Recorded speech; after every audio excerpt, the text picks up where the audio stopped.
మన ఇద్దరి మధ్యలో, మన ఫ్యాన్స్ మధ్యలో చిచ్చు పెట్టాలి అనుకునేది ఆయన కాక ఇంకెవరుంటారు మావయ్య?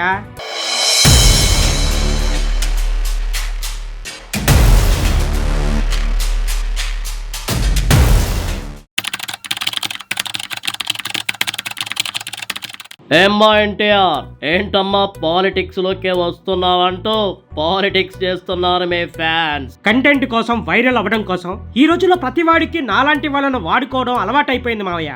నువ్వు పైకి శాంతంగా కనిపించినా నీలో పట్టుదల, కసి, కోపం ఎక్కువని నాకు బాగా తెలుసు తారక్.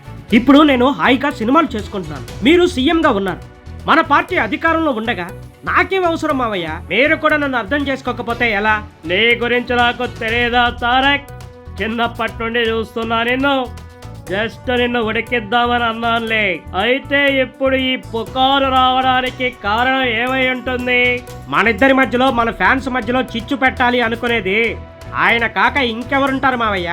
నిజమే తారక్, ముమ్మాటికే మనల్ని వేరు చేసి మన ఫ్యాన్స్ ను తేల్చాలని ఆ సైకో బ్యాచ్ చేసిన పన్నాగమే ఇదంతా.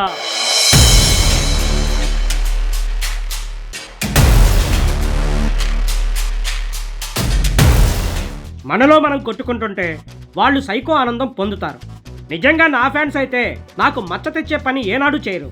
కరెక్ట్. నాకు పవన్ కళ్యాణ్కి మధ్య చిచ్చు పెట్టాలని చూశారు, ఇప్పుడు మనిద్దరిని టార్గెట్ చేశారు. అసలు నా మానాన నా పని నేను చేసుకుంటుంటే ప్రతిసారి నా రాజకీయ ఎంట్రీ అంటూ నన్ను చాలా డిస్టర్బ్ చేస్తున్నారు మావయ్య. రోజు రోజుకే వాళ్ళ ఆగడాలు ఎక్కువైపోతున్నాయి. పని పాట లేని వాళ్ళ పనే అది మావయ్య.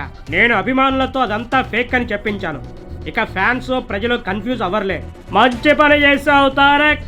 అన్నట్లు ఈ మధ్య బాగా చిక్కిపోతున్నావు. ఏం సరిగ్గా తినడం లేదా?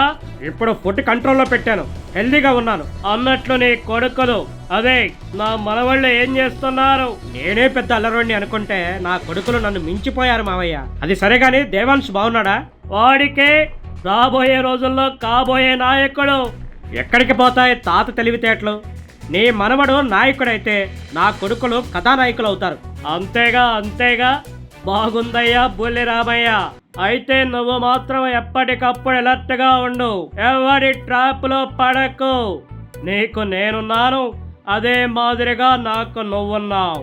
అలాగే మన ఇద్దరికి కొండంత అండగా మన అభిమానులు ఉన్నారు మావయ్య. యా, 100%.